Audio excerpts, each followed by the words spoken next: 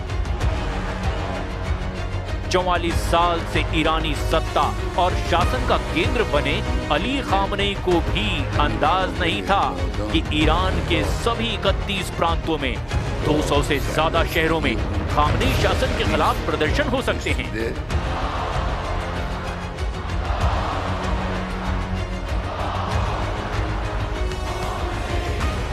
IRGC का हिंदी में पूरा नाम इस्लामी क्रांतिकारी गार्ड कोर यानी इस्लामिक रिवोल्यूशनरी गार्ड कॉर्प्स है। इसे फारसी में सिपह-ए-पासदारान भी कहा जाता है। दावा किया जा रहा है कि इसने बेरहमी से प्रदर्शनकारियों को कुचल डाला है। कुछ मीडिया रिपोर्ट्स का दावा है कि ईरान की IRGC के अधिकारियों ने माना है कि 5000 से ज्यादा प्रदर्शनकारी मारे गए हैं, जिसमें 50 के करीब तो सुरक्षा बल के हैं। द संडे टाइम्स की एक रिपोर्ट के मुताबिक ईरान के भीतर डॉक्टरों के एक नेटवर्क ने अनुमान लगाया कि मौतों का आंकड़ा 16,000 से 18,000 तक जा चुका है। ऐसे हालात में खामनेई शासन के खिलाफ अमेरिका और इजराइल ने हमले क्यों नहीं किए, वो भी एक बड़ा सवाल है। लेकिन कुछ रिपोर्ट्स में दावा किया गया कि ईरान ने अपने जंगी तेवरों से अमेरिका और इजराइल को बैकफुट पर धकेल दिया। इजराइल इसीलिए भी ईरान पर हमला करने से डरा हुआ है क्योंकि जून 2025 में 12 दिन के युद्ध में ईरान ने 17 जून से लेकर 24 जून के बीच इजराइल पर इतना घातक पलटवार किया कि उन ईरान की कातिलाना मिसाइलों की काट अब इजराइल को अपने पास नहीं दिखाई दे रही। वो तो ट्रंप ने आखिरी वक्त पर ईरान पर दबाव डालकर युद्ध रुकवा दिया, वरना इजराइल की राजधानी तेल अवीव का हाल भी गाजा जैसा हो जाता। और यही वजह है कि ईरान के सुप्रीम लीडर अली खामनेई ने दहाड़ते हुए राष्ट्रपति ट्रंप पर ऐसा हमला किया कि ट्रंप भी सकपका गए। अब मजबूरी में ट्रंप भी ईरान के सुप्रीम लीडर पर तीखे हमले कर रहे हैं। जरा दो तस्वीरों के जरिए देखिए कि कैसे दोनों एक दूसरे पर अब वार पलटवार कर रहे हैं।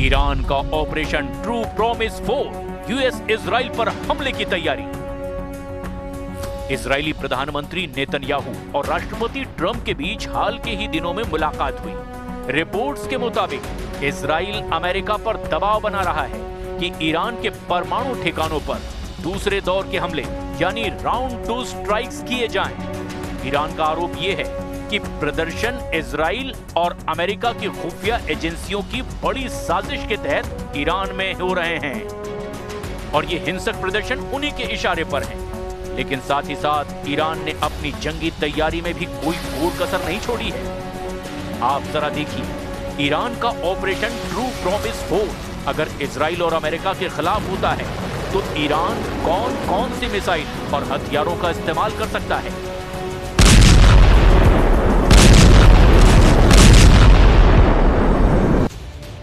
ईरान के पास मिसाइल और ड्रोन का जबरदस्त भंडार अभी भी मौजूद है।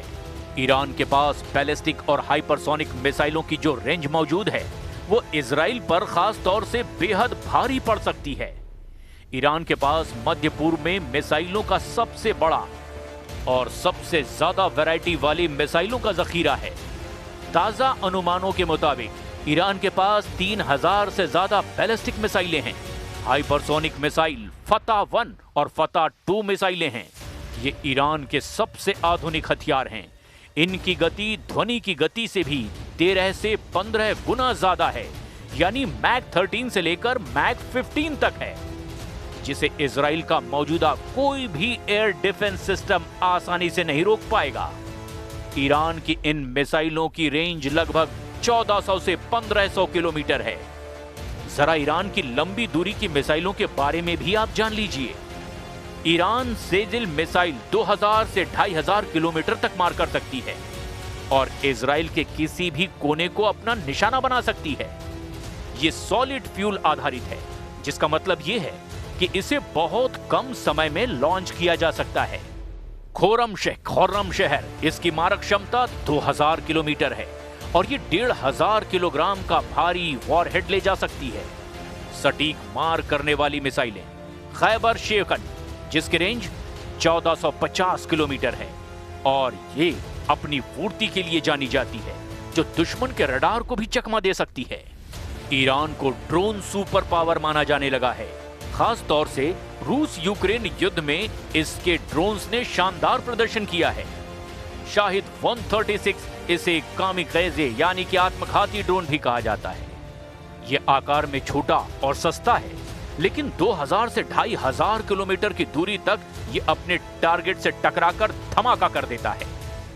मोजर 10 ये ईरान का सबसे उन्नत ड्रोन है, जो 24 घंटे लगातार उड़ान भर सकता है और 300 किलोग्राम तक के बम या फिर मिसाइल ले जा सकता है।